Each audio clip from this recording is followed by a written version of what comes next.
السلام علیکم رانا صاحب، ایران ہمارا پڑوسی ملک تھا، آپ نے اس کا ساتھ کیوں نہیں دیا؟ فارم 47 کے وزیر اعظم نے ٹرمپ کے ساتھ جفیاں کیوں ڈالی؟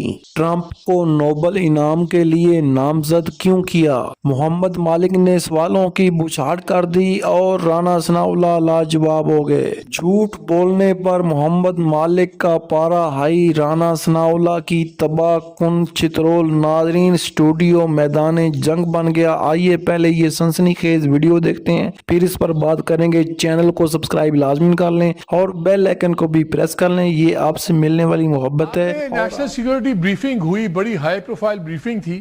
پی ٹی آئی ادھر سے پی ٹی آئی والے انہوں نے تو بائیکاٹ کیا سو کیا۔ Leader of the opposition senate میں، leader of the opposition national assembly میں راجہ ناصر عباس، محمود حسین، یہ دونوں بھی نہیں آئے۔ جب آپ نے ان سے بات کی تھی تو آپ کا کیا ان کا رسپانس کیا تھا؟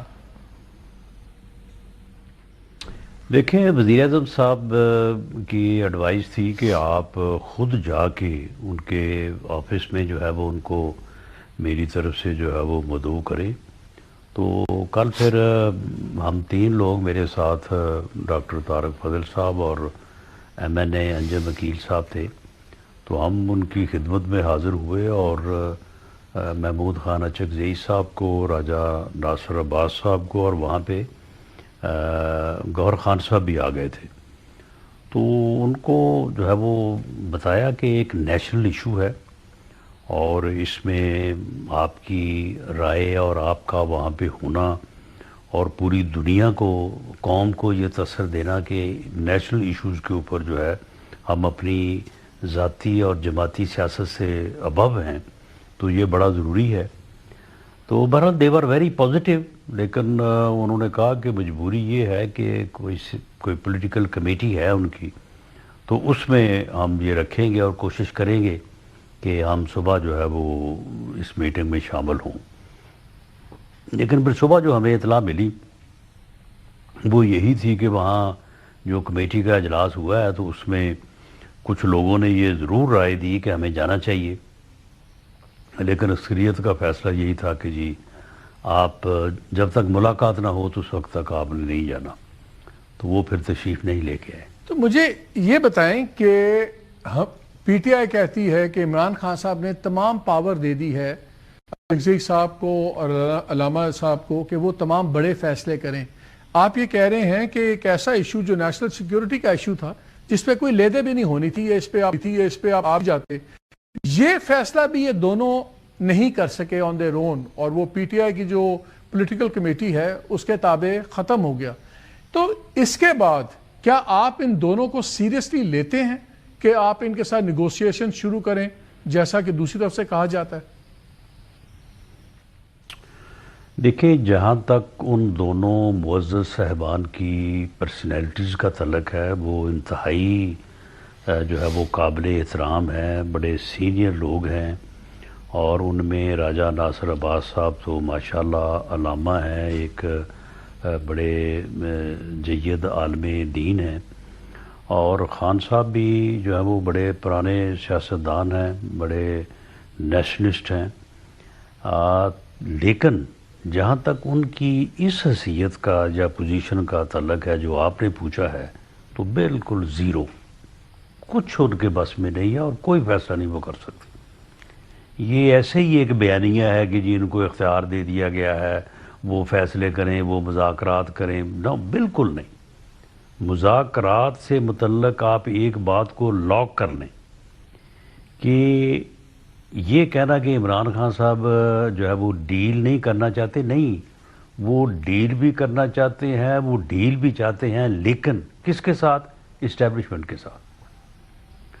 اور اسٹیبلشمنٹ جو ہے وہ نہ ان سے بات کرنا چاہتی ہے، نہ ان سے ساتھ کوئی معاملہ کرنا چاہتی ہے۔ باقی جہاں تک پولیٹیکل پارٹیز کا تعلق ہے، ہماری بار بار کی آفرز یا کوششوں کا تعلق ہے، تو اس میں ان کا جو ہے وہ ہمیشہ انکار ہی ہے، اور اس انکار کو وہ دوسری طرف انٹرپریٹ کرتے ہیں کہ جی وہ انکاری ہیں کسی قسم کی ڈیل کرنے سے۔ نہیں، ڈیل وہ کرنا چاہتے ہیں، انکاری وہ صرف پولیٹیکل پروسیس کا حصہ بننے سے۔ تو اگر کے ساتھ اگر بیٹھنے سے علامہ ہیں، صاحب اور سیاسی ڈائلاگ سے ہیں۔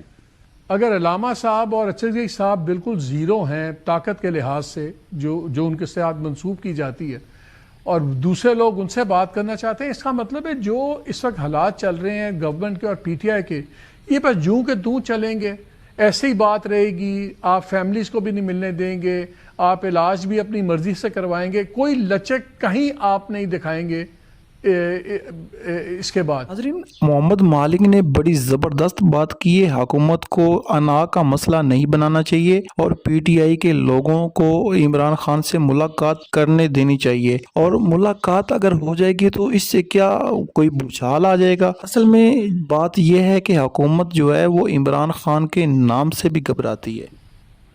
ان کا یہ رویہ جو ہے وہ اسی کا روادار ہے، اور جب وہ جو ہے وہ کبھی 26 نومبر کریں گے، کبھی 9 مئی کریں گے، کبھی وہ جو ہے وہ 8 فروری کا پہیہ جام کریں گے، کبھی جو ہے وہ فورس کی تیاری کے جو ہے وہ پیغامات اور میسیج دیں گے، تو پھر تو ان اکارڈنس ود لا ہی ان کو ڈیل کیا جائے گا، اور ان اکارڈنس ود لا جو ہے وہ ملاقاتوں کا ایک طریقہ کار ہے، اس طریقہ کار کو اپنائیں گے تو ملاقاتیں ہوں گی، نہیں اپنائیں گے تو نہیں۔ رانا صاحب، آخری سوال یہ بتائیں، یہ اتنی امپورٹنٹ نیشنل سیکیورٹی کی بریفنگ تھی، پوری ہم حالت جنگ میں ہیں افغانستان کے ساتھ، لیکن آج جو بریفنگ ہوئی اس میں عسکری قیادت کے کوئی پرومننٹ لوگ کوئی بھی نہیں تھے، تو یہ سویلین بریفنگ تو نہیں، یہ ایک سیکیورٹی بریفنگ تھی، تو عسکری ریپرزنٹیشن کیوں نہیں تھی اس میٹنگ کے اندر؟ نہیں، دیکھیں یہ کہیں نہیں لکھا کہ سیاستدانوں کو جو ہے وہ بریفنگ عسکری قیادت یا عسکری لوگ ہی دیں۔ سیکیورٹی آپریشنز پہ تو ہمیشہ عسکری دیتے ہیں۔ بریفنگ جو ہے وہ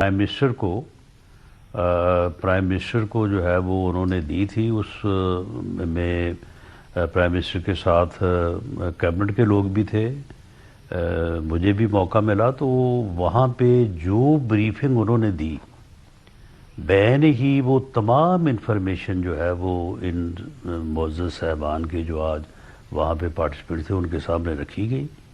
ان کے آپ کا نہیں کہ خیال کہ اگر فیلڈ مارشل صاحب ہوتے یا D G I S I والے ہوتے تو شاید ان سے ملاقات کے چکر میں آ جاتے پی ٹی آئی، تو وہ ایک موقع ان کو مل جاتا، کیا بہتر نہیں ہوتا؟ آ جاتے، شاید اسی وجہ سے آ جاتے۔ نہیں، لیکن وہ تو انکار پہلے کر چکے تھے، ابھی ان کو تو یہ نہیں بتایا گیا تھا کہ بریفنگ کس نے دینی ہے یا کس نے نہیں دینی۔ البتہ میں نے ان کو کل ضرور کہا تھا کہ آپ اس بیریئر کو توڑیں اور آپ وہاں پہ تشریف لائیں، تمام سیاسی جماعتوں کے ساتھ بیٹھیں اور پرائم منسٹر کے ساتھ بیٹھیں۔ جب آپ نے کہا کہ یہ بیریئر کو توڑیں، رانا صاحب علیحدہ بیٹھیں، جب آپ نے کہا یہ بیریئر کو توڑیں تو اس پہ اچکزئی صاحب کا کیا جواب تھا؟ نہیں، وہ تو چاہتے ہیں، لیکن ان کی یہ بات بالکل درست اور جائز تھی کہ وہ کہتے کہ اب ان کو میں جو ہے وہ ان کی مشاورت یا ان کی اجازت کے بغیر اگر میں یہ کروں گا تو پھر جو میں کوشش کر رہا ہوں کہ to be a bridge in between government and opposition, تو وہ تو پھر میں نہیں کر سکوں گا۔ اچھا، اس بریفنگ میں یہ ذکر ہوا، ایک بڑی امپورٹنٹ اناؤنسمنٹ آئی ہے انڈیا کی کہ 6 سے 12 مارچ وہ اپنی 5 سے 12 مارچ ایئر ایکسرسائز اپنی انہوں نے پاکستانی بارڈرز کے ساتھ رکھ دی ہیں اپنی ایئر فورس کی، اس پہ کوئی بات چیت ہوئی اس بریفنگ میں؟ نہیں، یہ معاملہ تو اس میٹنگ سے تو ریلیونٹ نہیں ہے، یہ تو ایک اسٹریٹجک ایشو ہے اور اس کے اوپر جو ہے وہ ہماری جو عسکری قیادت ہے وہ پوری طرح سے جو ہے وہ اس کے اوپر جو ہے وہ الرٹ ہے۔ آج ساری آپ کی بریفنگ رانا صاحب افغانستان والے معاملے پہ رہی کہ ایران پہ بھی بات ہوئی، جو یہ خطرہ بڑھ رہا ہے کہ اگر ایران کا حملہ کوئی اور شدید ہو گیا سعودی عربیہ پہ، تو اسحاق ڈار صاحب نے بھی کہا کہ ہمارا ایگریمنٹ ہے، کتنی پریشانی ہے ہمارے لیے کہ اگر خدا نہ خواستہ یہ بات بڑھ گئی تو ہمیں ایک سائیڈ لینی پڑے گی۔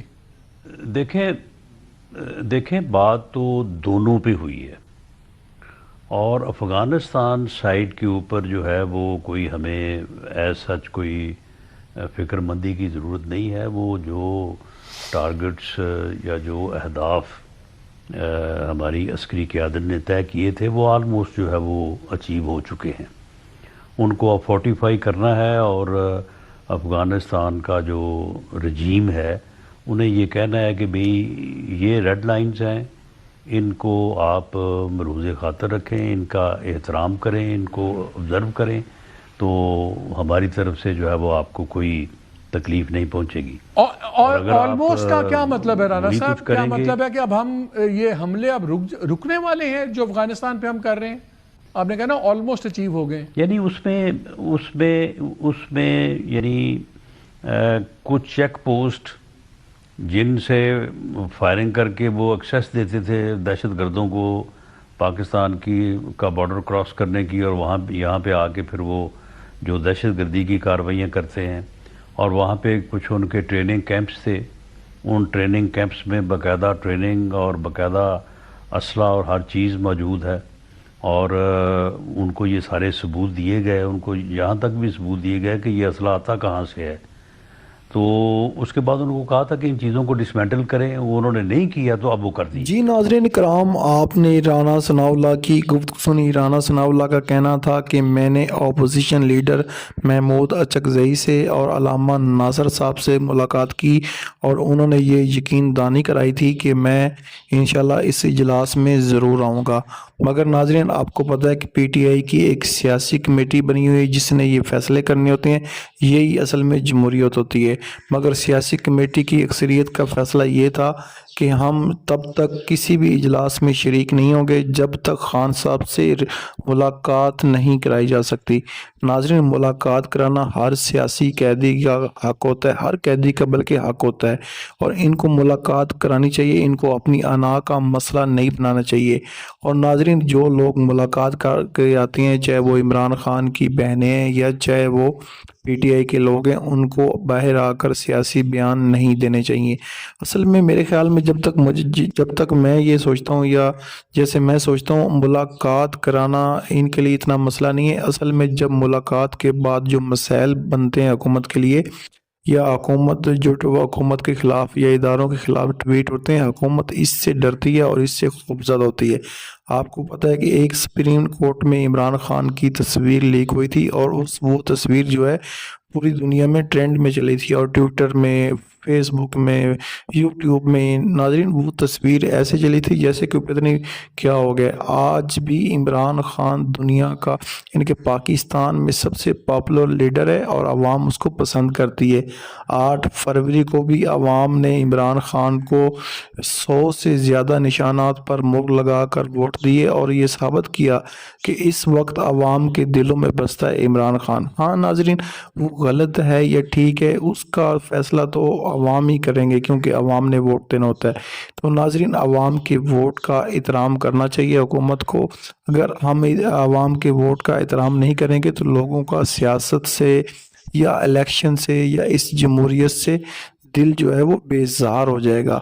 ناظرین چلیں اب بات یہ بھی مان لیتے ہیں کہ عمران خان سے کوئی غلطیاں ہوئی ہوں گی، مگر ناظرین غلطیوں کا مطلب یہ نہیں ہے کہ آپ ان کی جماعت کو سیاسی انتقام کا نشانہ بنائیں، ان کی بہنوں کے اوپر واٹر گیلن کا استعمال کریں. آپ خود دیکھ لیں کہ پوری دنیا کی سیاست کس طرح چینج ہو رہی ہے. پوری دنیا کی سیاست جو ہے وہ تیزی سے چینج ہو رہی ہے، اور ہمیں چاہیے کہ ہم اپنے گھر کو ٹھیک کریں. ناظرین جب تک ہم اپنے گھر کو ٹھیک نہیں کریں گے، اپنے سیاسی معاملات ٹھیک نہیں کریں گے، تو تب تک دشمن جو ہے وہ ایک داغ لگا کر بیٹھا ہوا ہے، اور وہ ہماری کمزوریوں کو دیکھ رہا ہے. اسرائیل ہو گیا ناظرین، انڈیا ہو گیا، یہ پاکستان کے دشمن ہے. اب تو ہمارے افغانستان کے ساتھ بھی معاملات اچھے نہیں ہیں. تو ہمیں چاہیے کہ ہم جتنے بھی سیاسی لیڈر ہیں یا جتنی بھی سیاسی جماعتیں ہیں وہ ایک پیج پر ہوں، آپس میں سیاسی جو غلط فہمی ہیں ان کو دور کریں اور پاکستان کے لیے کام کریں.